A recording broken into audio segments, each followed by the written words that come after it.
Hey everybody, my name is Marcella Dominguez and I am so glad you are back here on my channel, Trademark Lawyer, answering all your questions. Make sure that you leave me a comment down below and make sure you hit the red bell and the red subscribe button. Now, what other benefits are there to the Trademark Modernization Act? Well, for those of you that are using a lawyer and that are very confident in your specific filing because your dates of first use are good, you have a great specimen, you've been using your trademark in commerce as you're supposed to, then you will be happy to know that the office action period has gone from 6 months to 3 months. So that means that instead of having 6 months to respond to your office action, you now have 3 months.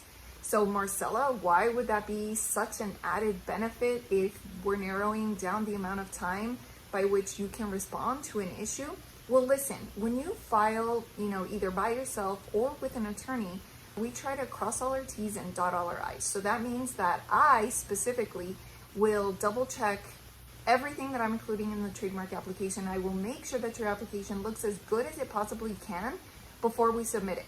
Does that mean that it's a guarantee that you will not receive an office action? Does that mean that it's automatically going to be registered for a trademark? No, not necessarily. But by having somebody double check your application who knows what they're doing, then you minimize the chances for error. If you are not experienced, then you don't even know what errors to look for. You don't even know what type of errors could really come up. The types of errors could range from really basic to really complicated, which I explain in this video right here.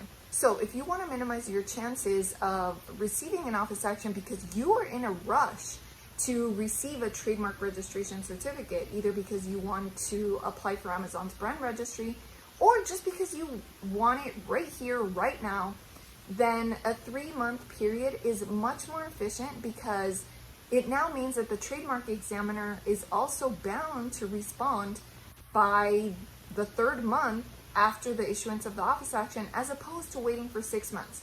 Basically, you're creating efficiency in the trademark process. Why wait 6 months if you can respond within 3 months? With my law firm, we try to respond to issues within the 1st month.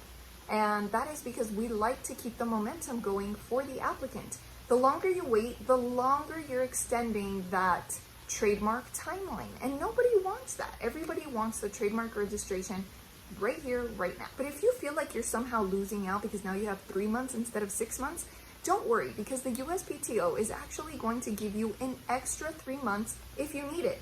But guess what? There is going to be an added fee of $125 if you need those extra 3 months. So again, make sure that you absolutely know what you're doing when you file this application so that within that 3-month period, you are not scrambling to find an attorney.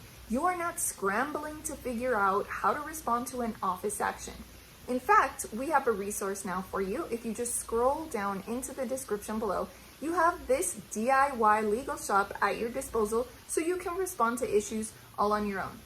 Not only trademark issues, but you'll also learn a lot about business and other marketing tools, which I have used in the past that have been helpful. So when can we expect that some of these changes will be implemented? Some of them will begin on December 27, 2021, and others will begin in June of 2022.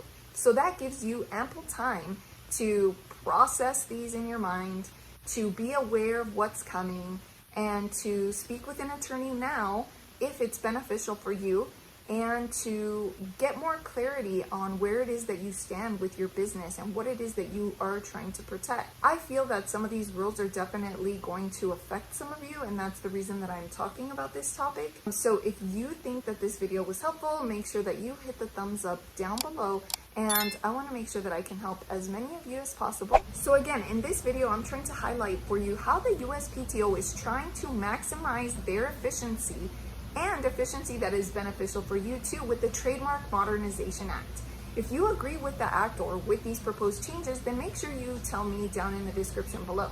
I also think that they are trying to weed out as many applicants as they can or registrants as they can that have either fraudulently applied and somehow gotten through, or basically non-users of a trademark, because again, I think it limits the potential and the freedom for other applicants to be able to register in particular classes. So if you agree with that, then tell me in the comments below, because I am curious, of course, as to what you all think, as most of you watching this are applicants or future applicants.